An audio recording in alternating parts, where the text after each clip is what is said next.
Hi guys! In this video, we will be discussing the overrepresentation of Aboriginal peoples in the Canadian criminal justice system and the issues surrounding education.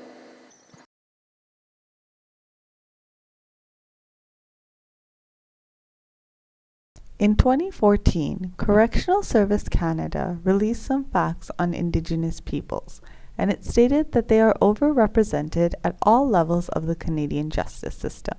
This stems all the way from their police interactions to prison and even in community corrections.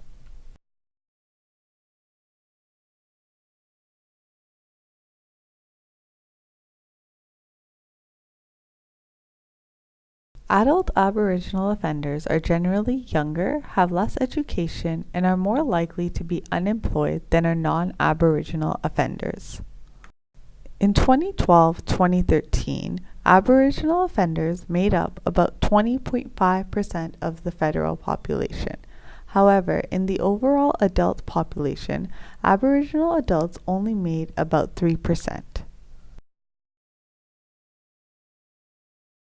The overrepresentation of Indigenous peoples has been explained through the cultural difference and socioeconomic deprivation.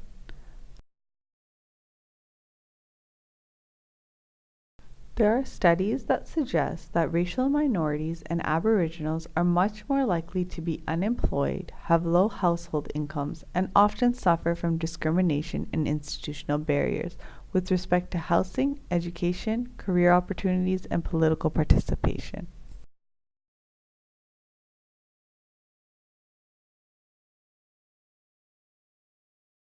Turnbull explained, colonial policies such as the reserve system, residential schools, the forced removal and adoption of Aboriginal children have had a devastating intergenerational impact on Aboriginal communities, producing poor social, political, and economic outcomes. Newell explored the Royal Commission on Aboriginal People and found that they had three explanatory theories for the higher rates of crime among the Indigenous people and the issue of overrepresentation in the Canadian criminal justice system. The first theory was the difference in culture, because the primary objectives of the justice system is on punishment of the deviant and protection of society through the segregation of offenders. The second theory was the socioeconomic deprivation among Indigenous communities. The third factor is on the history of colonialism and the continuing effects of colonialism.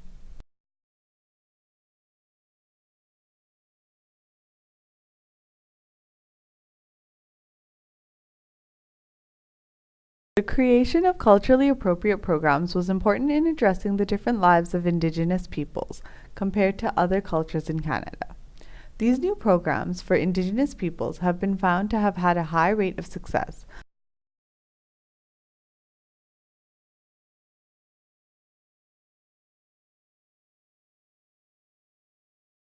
A program that has shown great success is the TUPIC program, which is a culturally specific high-intensity program for moderate to high-risk Inuit sex offenders, which was found to have a very high rate of program completion and lower rates of general recidivism and violent recidivism among participants. The next program is the Spirit of War program, and both participants and facilitators indicate that it is a high-intensity violence prevention program which generated positive results for participants. This included an increase in self-esteem levels and a decrease in anger type and anger intensity levels.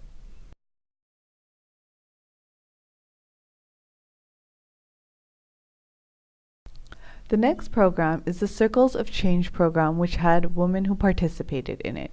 It is a moderate intensity program that addresses the criminogenic needs of Aboriginal women offenders, who reported being very satisfied with the program and that they had positive group interactions as well as facilitator experiences.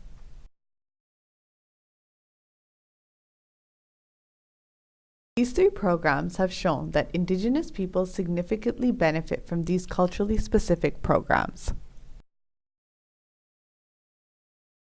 The history between Aboriginal people and the Europeans, especially those that first came to Canada, has been a complex one. Originally, the Europeans and Aboriginal peoples had somewhat of a give-and-take relationship. The Europeans realized that they would require the help of the Aboriginal peoples in order to establish the fur trade, giving them a reason to cooperate with them. Once the fur trade started to decline, other things such as settlement and agriculture became important to the Europeans, and they were no longer interested in cooperating with the Aboriginal. Because of this, the federal government decided to draw up treaties and began to force the First Nations people off their land.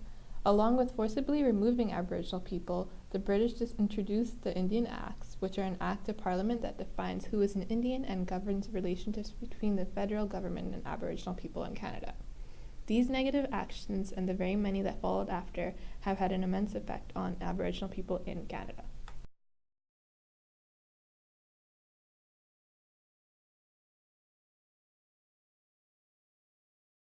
It is widely known by many that Canadian Aboriginals are the most disadvantaged and marginalized group in Canadian society.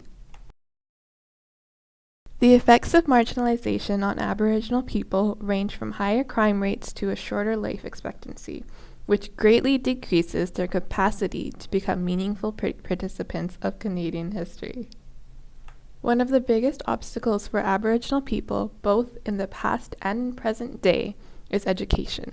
There are many researchers and scholars that explain the inability of many Aboriginal people to settle their issues is caused by lack of education, a consequence of colonization. Data collected by the census shows that average educational levels are below average. It was also noted that there was a severe lack of research and an inadequate amount of assessments on educational attainment. However, with the data that is available, there are a few patterns that can be seen. In general, off-reserve First Nations, meaning First Nations that do not live on reserves, have higher levels of educational attainment than those that live on reserve. It was also found that while 1/2 of non-First Nations completed high school, only 25% of First Nations did the same.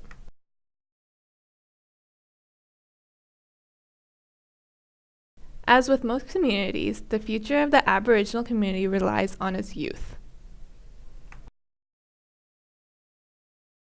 Research indicates that 38% of Aboriginal people are children under the age of 15, which is almost doubled from the rest of the Canadian population.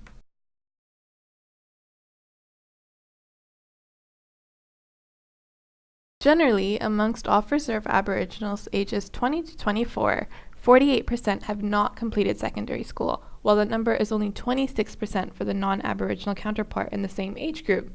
Because of this, it was reported that 24% of off-reserve Aboriginals from 15 to 24 that did not have a high school diploma were unemployed. According to research done on education within the community, scholars strongly suggest Aboriginal students prolong their education in order to improve their lives. However, this is easier said than done. There are so many obstacles in the path of youth trying to achieve an education in Canada, and the roots of these obstacles lies in Canadian history.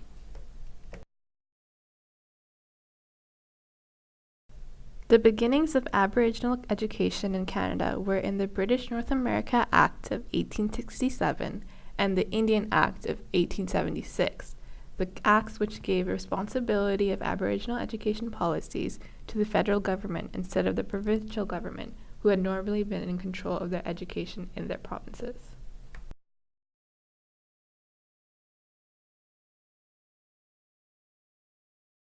When the federal government was given jurisdiction over education, it established the infamous residential schools.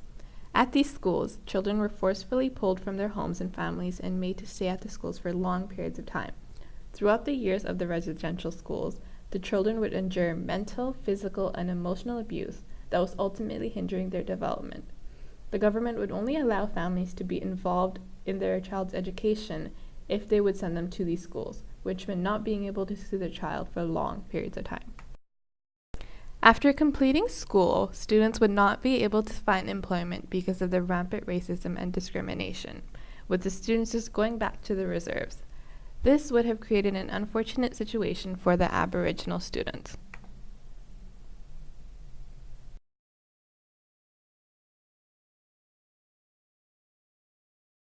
Being pulled away from their families and forced into these schools would already be detrimental to the students' physical and mental health, Being unable to find employment and having to return to the reserves would have made it even worse for the quality of these students' lives. A major reason for the continued marginalization of Aboriginal students is a general lack of understanding from most public school teachers.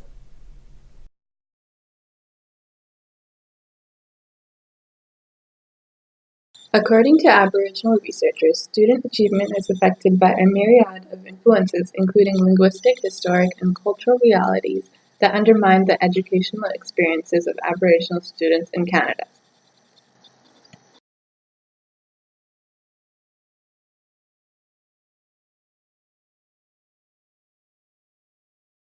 For there to be a better quality of education for these students, there needs to be teachers that are more aware of the differing needs for the students. It is suggested that without a profound investment in the re-education of in-service teachers and pre-service teacher candidates, the predominant experience of Aboriginal children will effectively undermine their respective communities who are actively engaged in building their children's capacity to be self-determining.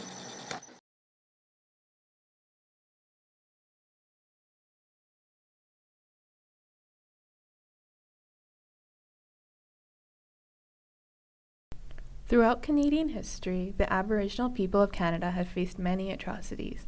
They have been colonized and forced off their land, taken advantage of, forced into horrifying education systems, and constantly been a target of vicious racism and discrimination.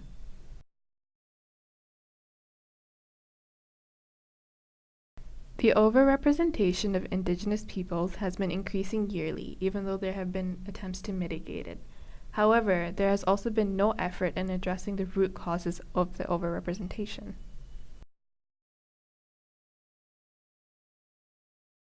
In addition, the education systems in which they have been forced have had complete disregard for the different cultures and the different ways in which the students would prosper. It seems the government has left the communities to fend for themselves and should step in to make up for all the problems they have caused, from stealing land and colonizing children. Thanks for watching by Shabina Patel and Gurpreet Parhar.